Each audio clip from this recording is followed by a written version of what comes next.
Federal government censorship of the American people. In America, we believe in free speech. And we're bringing it back starting today to stop the weaponization. Oh, do I know about that? These creeps.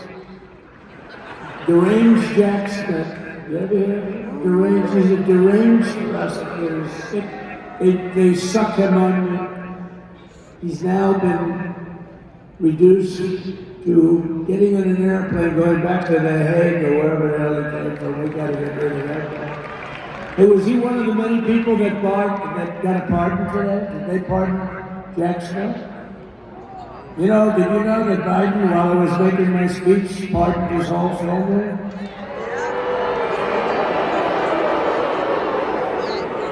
The brother, the whole deal was pardoned. Can you imagine that? While I was making my speech. Did everybody hear my speech? Yeah. Did you like my speech?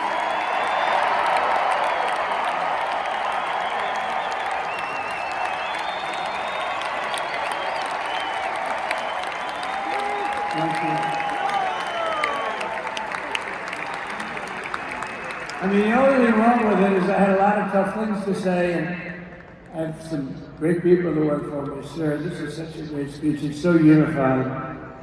Don't talk about Biden with his pardons of his family. We want a unified country. They said, don't talk about the J6 hostages that you're going to be releasing today. Yeah.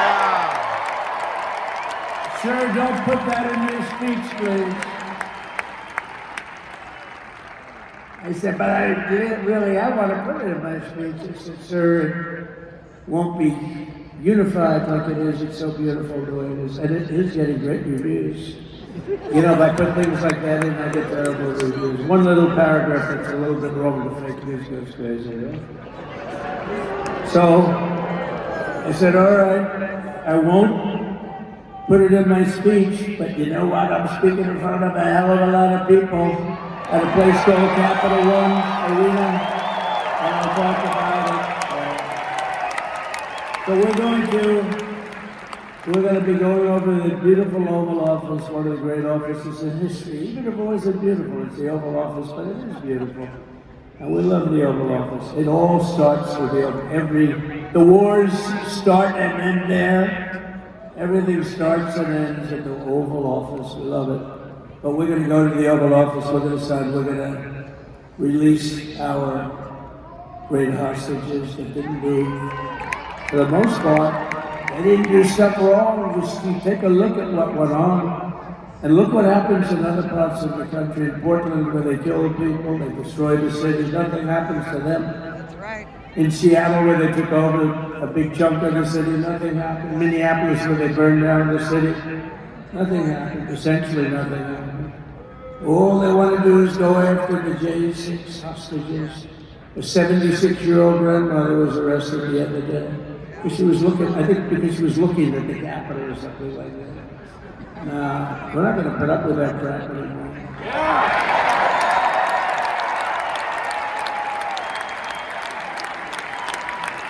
And to stop the weaponization of law enforcement, I've been investigated more than any human being in the world.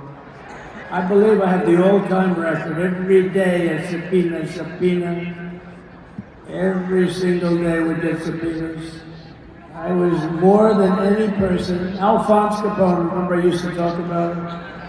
You know, Alphonse Capone, Scarface, he was a pretty rough guy. He was investigated about 1/100th when Trump was in there. My father's looking down at me, my mother. How the hell did this happen? You know what it is? They investigated their political opponent, the opponent of Biden, and then ultimately Kamala. Has anyone ever heard of Kamala?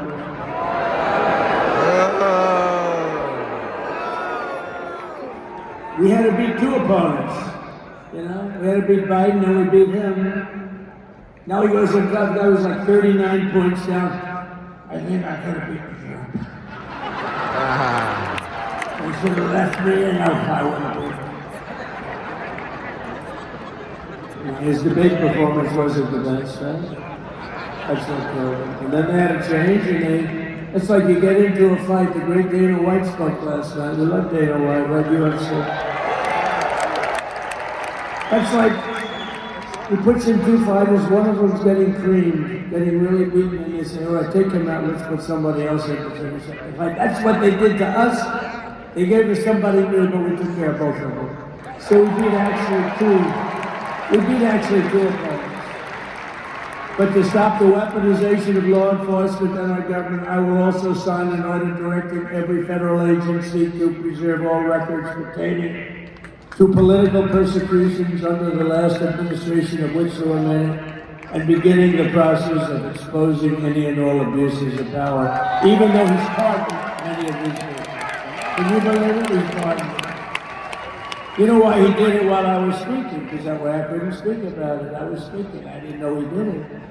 I finished my speech. He said, "Sir, he pardoned his whole family." I said, "Ooh, can I go back out there and talk about it?"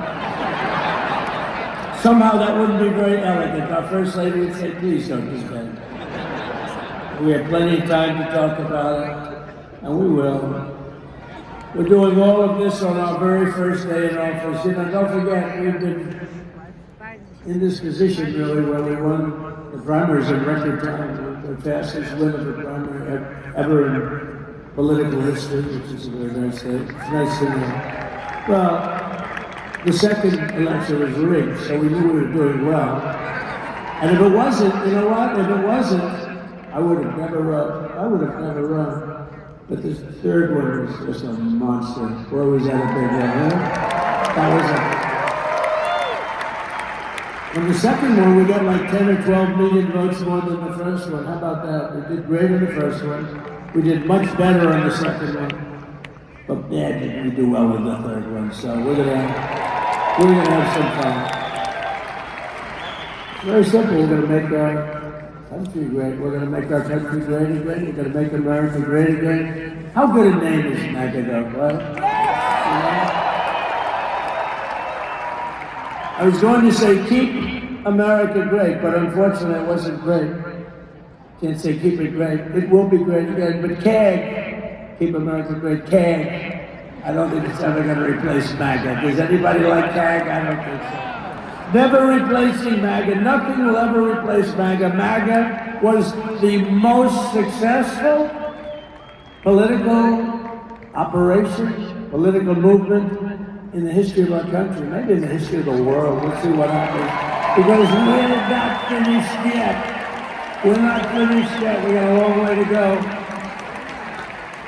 But we're doing this in the very first day in office, and in just a few moments, I'm not only signing the release of the J6 hostages, I'm signing other things that you're going to love. Oh, you're going to be happy reading newspapers tomorrow, and the next day, and the next day, and the next day. So I just want to thank, I mean, look at this place, it's full to the rafters. You don't have any, look at those people up there. You don't have any empty seats. And by the way, the Capital One owners, they are so good. We got to root for their teams because they have been so great to MAGA, to us. And I just want to thank Ted and everybody. And you guys have been fantastic. And the ice hockey team's doing great. Ovechkin's pretty good, right? They're doing great. So I want to thank them, Capital One arena owners. They have been absolutely fantastic. And thank you once again to everyone. And I can only tell you, you're going to be very happy. You're going to watch a lot of good things happen. We're going to stop some wars that are happening and going on. Some stupid things are happening. The war with Ukraine would have never happened, and it has. As you know, Israel would have never been hit on October 7th, and none of you would be up here, none of you would even know anything about this tragedy that you're going through right now. But Iran was broke. Anybody that bought oil from Iran, they couldn't do any business with us. You're not going to do business with America. China passed, everybody passed, they were broke. They didn't have money for Hamas, they didn't have money for Hezbollah. And your sons would be alive, and they certainly wouldn't be incarcerated like they are. It's a shame, but we're getting a lot of people out in a short period of time. So I'm going to go.